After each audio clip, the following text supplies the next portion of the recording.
Soal nomor 1.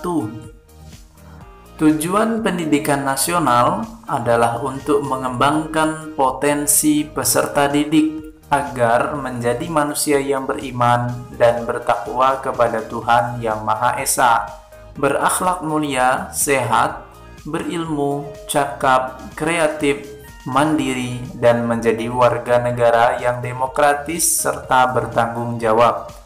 Pernyataan tersebut terdapat pada Undang-Undang Nomor Pasal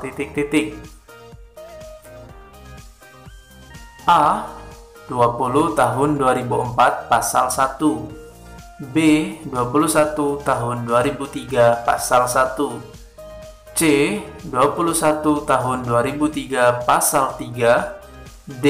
20 Tahun 2003 Pasal 3, dan E. 20 Tahun 2000 Pasal 1. Nah, teman-teman, seperti inilah lebih kurang gambaran soal-soal SKB nanti. Selain soalnya sangat panjang memenuhi layar, opsi jawabannya pun hampir sama. Jadi, kita benar-benar butuh kefokusan tingkat tinggi di sini. Saya sarankan nanti teman-teman ketika membaca soal itu langsung kepada perintah soalnya, lalu baru memulai membacanya dari atas biar tidak berulang-ulang sehingga menghabiskan waktu. Nah, untuk jawaban soal ini, tujuan pendidikan nasional itu terdapat pada Undang-Undang Nomor 20 Tahun 2003 Pasal 3. Jadi di sini jawabannya yaitu D.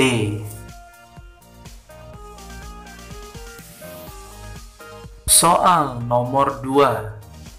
3 komponen minimal yang harus terdapat pada RPP 1 lembar, yaitu tujuan pembelajaran, langkah-langkah pembelajaran, dan penilaian hasil belajar. Hal tersebut sesuai Surat Edaran Mendikbud nomor ... tahun ... A. Nomor 19 tahun 2019, B. Nomor 19 tahun 2014, C. Nomor 14 tahun 2019, D. Nomor 14 tahun 2014, dan E. Nomor 14 tahun 2020. Nah, teman-teman, 3 komponen minimal RPP 1 lembar tersebut terdapat pada Surat Edaran Mendikbud nomor 14 tahun 2019 yang berisi tentang penyederhanaan rencana pelaksanaan pembelajaran atau RPP. Jadi di sini jawabannya yaitu C. Surat Mendikbud nomor 14 tahun 2019. Soal nomor 3. A. Pemberian rangsangan, B. Identifikasi masalah, C. Pengumpulan data, D. Pengolahan data, dan E. Menarik kesimpulan. Pernyataan tersebut merupakan langkah-langkah model pembelajaran A. Problem based learning, B. Contextual teaching learning, C. Cooperative learning, D. Discovery learning, dan E. Teamwork.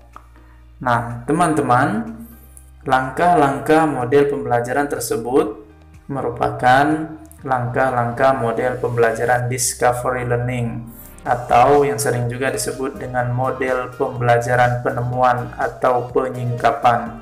Nah, jadi di sini jawabannya yaitu D. Discovery learning. Teman-teman juga harus terbiasa belajar masalah model, metode, dan strategi pembelajaran karena nanti soal-soalnya banyak juga mengenai hal tersebut. Soal nomor 4. Penilaian yang dilakukan pada peserta didik meliputi aspek pengetahuan, pemahaman, dan penerapan informasi. Disebut dengan penilaian A. Psikomotorik, B. Kognitif, C. Afektif, D. Sikap sosial, dan E. Sikap spiritual.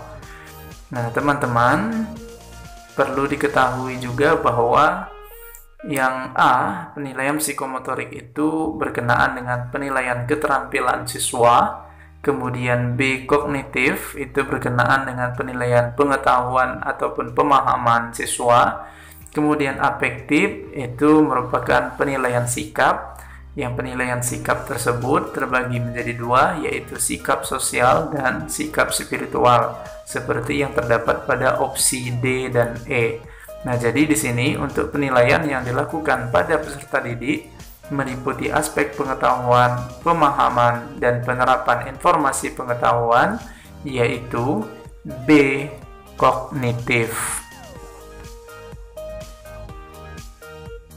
Nomor 5. Seorang guru setidaknya harus memiliki 4 kompetensi seperti berikut, kecuali A. Pedagogik, B. Kepribadian, C. Sosial, D. Spiritual, dan E. Profesional. Nah, teman-teman, 4 kompetensi guru ini seperti yang terdapat pada Undang-Undang Nomor 14 Tahun 2005 tentang guru dan dosen, pasal 10 ayat 1, dinyatakan bahwa kompetensi guru setidaknya ada 4, yaitu pedagogik, sosial, kepribadian, dan profesional. Nah, jadi di sini yang tidak termasuk dalam keempat kompetensi guru tersebut yaitu D, spiritual. Nomor 6. Belajar merupakan hasil dari pembentukan hubungan antara rangsangan dari luar dan balasan dari siswa yang dapat diamati. Semakin sering hubungan rangsangan dan balasan terjadi, maka akan semakin kuatlah hubungan keduanya. Teori belajar tersebut adalah A. Behaviorisme, B. Humanistik, C. Sibernetik, D. Konstruktivisme, dan E. Nativisme. Nah, teman-teman juga harus banyak belajar berkenaan dengan teori-teori nih teman-teman, karena bisa jadi juga soalnya berkenaan dengan itu. Nah, untuk pernyataan pada soal ini yang dimaksud di sini yaitu teori belajar A. Behaviorisme. Soal nomor 7. Peranan guru dalam pembelajaran adalah sebagai fasilitator, motivator, dan memberi kesadaran mengenai makna kehidupan pada siswa. Teori belajar ini berusaha memahami perilaku belajar dari sudut pandang pelakunya, bukan dari pengamatannya.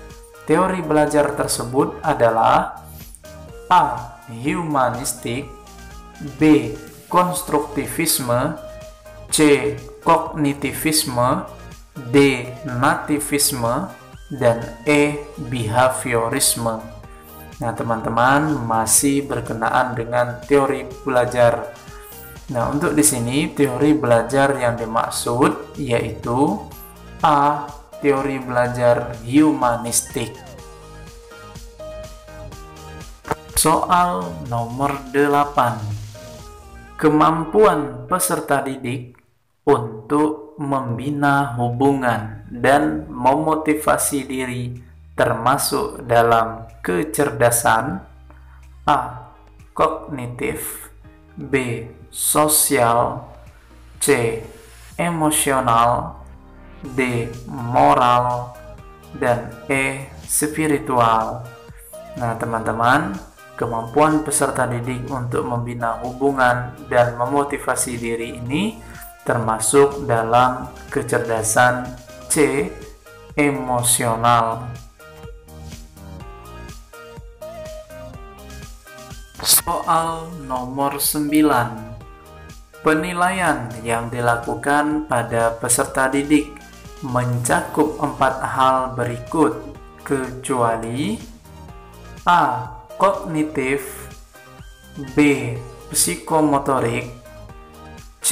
sikap sosial, D. sikap spiritual, dan E. profesional. Nah, teman-teman, seperti yang telah dibahas pada soal nomor 4 tadi, bahwa penilaian terhadap siswa itu meliputi 4 aspek, yaitu aspek kognitif atau pengetahuan, kemudian aspek psikomotorik atau keterampilan, kemudian aspek sikap sosial, dan juga aspek sikap spiritual yang biasanya disebut dengan aspek afektif. Nah, jadi yang tidak termasuk di sini yaitu E. profesional. Soal nomor 10.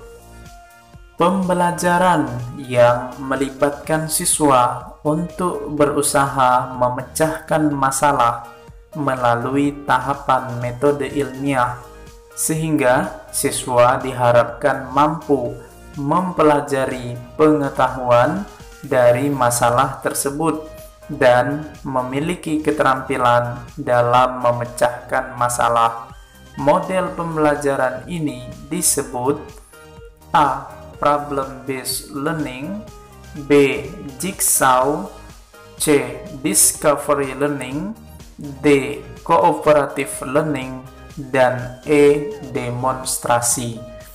Nah, teman-teman, kembali lagi ini soal berkenaan dengan model-model pembelajaran. Nah, untuk uraian yang terdapat pada soal ini, yang dimaksud di sini yaitu A. model pembelajaran problem based learning atau yang sering juga disebut dengan PBL.